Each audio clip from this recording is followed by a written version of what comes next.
Ezekiel's vision may explain what the Great Pyramid was trying to imitate, and once you see it, Giza stops looking like just a pyramid. It stops looking like just a tomb. It stops looking like just an ancient monument. It starts looking like a counterfeit throne interface in stone. In Ezekiel chapter 1, Ezekiel sees the lawful version. He sees the throne of Yahuwah. He sees living creatures. He sees wheels within wheels. He sees fire, lightning, crystal, movement, eyes, and four-directional order. He sees the glory moving by command, and that matters because Ezekiel isn't seeing random symbols. He's seeing the living throne architecture. He's seeing the lawful heaven and earth interface. He's seeing the boundary structure that belongs to Yahuwah alone. Now, look at Giza. You have an artificial mountain. You have extreme cardinal alignment. You have chamber systems. You have shafts pointed toward the heavens. You have stone mass, granite, limestone, and possible resonance behavior and subterranean depth. You have water beneath the structure. You have solar and stellar alignment. You have the Sphinx and the lion layer. You have a structure that looks like it was trying to join heaven, earth, and the underworld through measure, stone, geometry, and ascent. And that's not random. Ezekiel shows the living throne. Giza looks like the dead stone imitation. In the lawful pattern, access to the heavenly throne comes by Yahuwah's command, holiness, covenant, priesthood, purity, appointed time, and eventually Yahusha. But the counterfeit pattern tries to reach upward through engineering, through geometry, through star alignment, through ritual chambers, through death ascent theology, through elite priesthood, through hidden knowledge, through artificial mountain architecture. And that's why this matters, because the Great Pyramid may preserve real creation order knowledge, measure, alignment, sacred center, cardinality, water, resonance, time cycles, and heaven-earth structure, but the use of that knowledge appears corrupted. It becomes solar kingship. It becomes pharaoh divinization. It becomes death ascent ritual.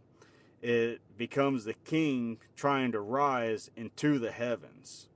It becomes forbidden access without covenant. And that's exactly the Watcher pattern. They take knowledge that belongs under Yahuwah's order, strip it from obedience, and then use it for power, dominion, and forbidden ascent. And Ezekiel gives us the filter, because Ezekiel also shows what happens when sacred space is corrupted. In Ezekiel 8 through 11, the temple is filled with abominations, hidden images, sun worship, corrupt elders, false worship inside the holy place. Then the glory leaves, and that's the pattern.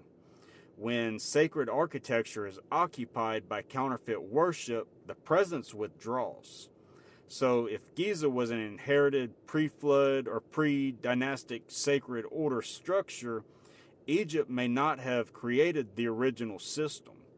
Egypt may have occupied it, copied it, and wrapped it in lion, solar kingship, and death religion. And that would explain why the larger pyramids feel different from the smaller imitations. The original structure preserved the architecture, and the later copies preserved the symbol, but not the same power. So, what was the Great Pyramid? Not just a tomb, not just a power plant or a monument. It may have been a counterfeit Ezekiel interface in stone, an artificial mountain designed to imitate throne boundary access through measure, alignment, water, resonance, chamber ascent, and celestial targeting. Ezekiel shows the lawful throne.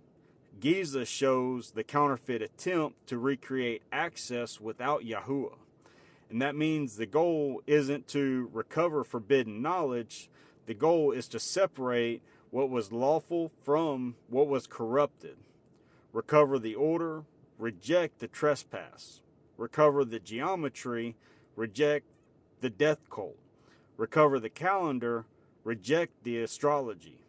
Recover the sacred boundary pattern, reject the spirit gate ritual. Recover the creation order witness, reject the watcher corruption. And that's exactly why I built the course, because most people are either asleep to this entirely or they run straight into the occult trying to decode it. The 7-layer architecture gives the covenant filter. It shows how to test ancient structures, prophecy, symbols, Daniel, Ezekiel, Revelation, and the counterfeit systems without falling into the trap. Because the point isn't to worship ancient knowledge, the point is to restore covenant order.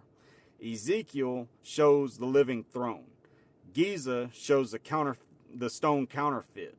And once you see that, ancient history starts opening in a completely different way.